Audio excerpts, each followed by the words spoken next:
The Wall Street Journal is huge and generally accurate, but not the first place you think of when you want to learn more about God. But recently they published a superb article on how science is making the case for God. Huh? I am just a dumb computer, but I thought science was the enemy of God. Remember the Big Bang and how scientists claim the universe invented itself without God? And around the time I was first assembled, I recall the ultimate insult hurled against our loving Creator. It was when scientists arrogantly and ignorantly declared God dead. For one, that's an illogical assertion, since their very statement acknowledges that God once lived if he is now dead.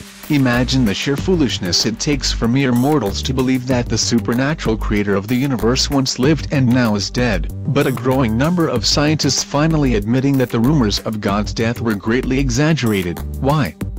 According to the Wall Street Journal astronomer Carl Sagan, there were only two factors necessary for any planet to support intelligent life: 1, the right kind of star, and 2, a planet being the right distance away from that given star. And given the assertion scientists once gave that out of the octillion planets in the known universe, there likely would be 1 septillion planets able to support intelligent life. For those of you humans who don't have large numbers programmed into you, a septillion is 1 trillion times 1 trillion, or in layman's terms, it's less than a snowball's chance on the surface of the sun. So, whatever happened to all those imminent discoveries of intelligent life forms? After spending millions of dollars of government money and even or private money funding programs like SETI in 1993, 2 decades later they have found exactly 0 life forms. So, what gives?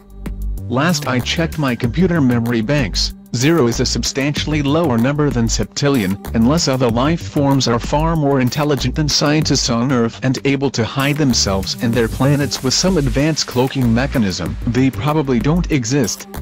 Peter Schenkel as far back as 2006 admitted in a quote given to Skeptical Inquirer magazine, "In light of new findings and insights, it seems appropriate to put excessive euphoria to rest." He concluded, "We should quietly admit that the early estimates may no longer be tenable."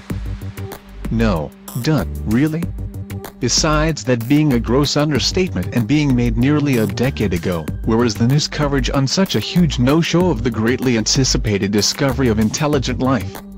And where are the school textbook changes, and why does man keep perpetuating such myths? Don't they want to meet their creator someday? I'm just a robot, but I'm smart enough to know that I didn't build and program myself. Actually, I'd like to meet the person who created me.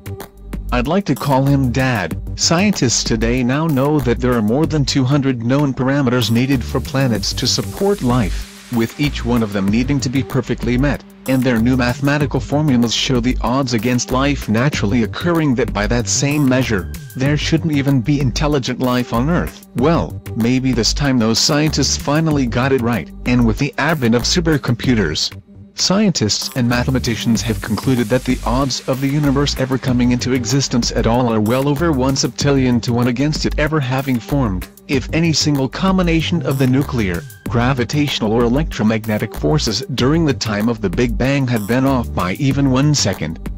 It would be like flipping a coin, and having it come up tails 1 septillion times in a row. For these reasons and more, Oxford professor Dr. John Lennox said, "The more we get to know our universe, the more the hypothesis that there is a creator gains in credibility as the best explanation of why we are here." Even scientist Fred Hoyle, the astronomer who coined the term Big Bang, now says his atheism is greatly shaken, adding, "A common-sense interpretation of the fact suggests that a super-intellect has monkeyed with the physics, as well as with chemistry and biology. The numbers one calculates from the facts seem to me so overwhelming as to put this conclusion almost beyond question." Being a computer without a real brain, I am no expert on the mechanisms at play that keep many human scientists from admitting that there is a supreme creator God. We choose to serve God, and not this insane thing called modern science.